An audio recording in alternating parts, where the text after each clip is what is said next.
Good evening, students. Let us start with lecture 20 of IE and I, that is full wave controlled rectifier. This is the circuit of full wave controlled rectifier with resistive load. In full wave controlled rectifier, for both of positive and negative half cycles of the input, we get output across the load. Desired portion of both half cycles can be allowed to appear across the load. This is the reason it is called full wave controlled rectifier. The circuit of a midpoint full wave controlled rectifier with resistive load is shown in the figure. In the circuit,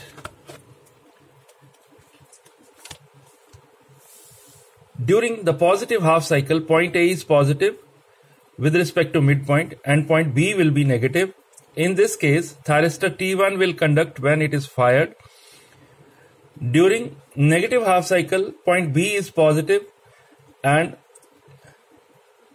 thyristor T2 will conduct when it is fired during the negative half cycle.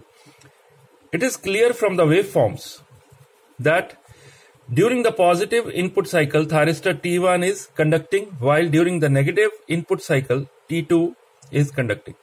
In each case, the current and voltage across the load are positive in same manner. Okay, so this is the first quadrant rectifier, which means voltage and current both are positive. The average output voltage is given by VOAV is equal to 1 upon 2 pi alpha to 2 pi Vm sin omega t d omega t. VOAV is equal to Vm upon pi into 1 plus cos alpha, or average load current IOAV is equal to Vm upon pi 1 plus cos alpha upon R. If one of the thyristor is replaced by simple diode, it is called half controlled full wave rectifier, or it is a semi-converter. The circuit and waveforms of semi-converter are also shown in the figure respectively. So the average load voltage is given by this. Although we need not derive the expression, we only need the output voltage, output average voltage and output average current expression.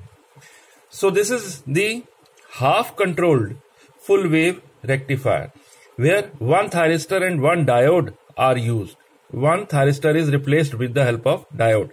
So here also, in the first positive half cycle, a thyristor is conducting. In second half cycle, diode is conducting. Since diode is non-controllable device, so therefore a full complete half cycle is appearing across the load. Similarly, complete half cycle is appearing across through the load. The load current is full complete half cycle as of the supply. So only half of the cycle is controllable. Therefore it is called half controlled full wave rectifier.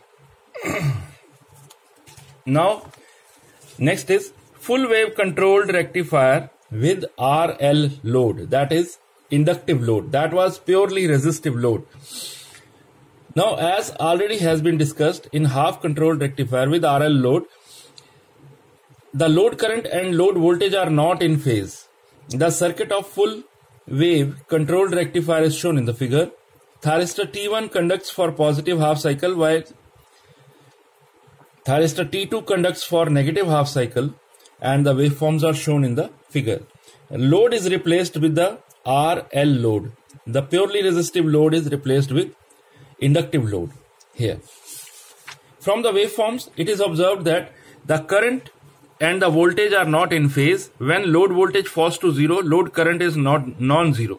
The load current falls to 0 at an angle beta, that is called extinction angle. In this case, we have assumed alpha is equal to beta. So average load voltage is given by VOAV, output average load voltage, is equal to 1 upon 2 pi alpha to pi plus beta Vm sin omega t d omega t.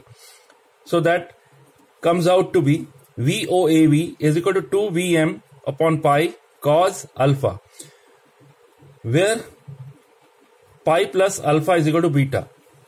So average load current will be IOAV VOAV by Z, where Z is the impedance of the load. So this is equal to 2 Vm upon pi Z cos alpha.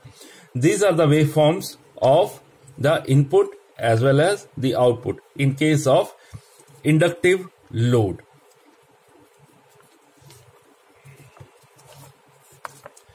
Now next is controlled bridge rectifier. Now here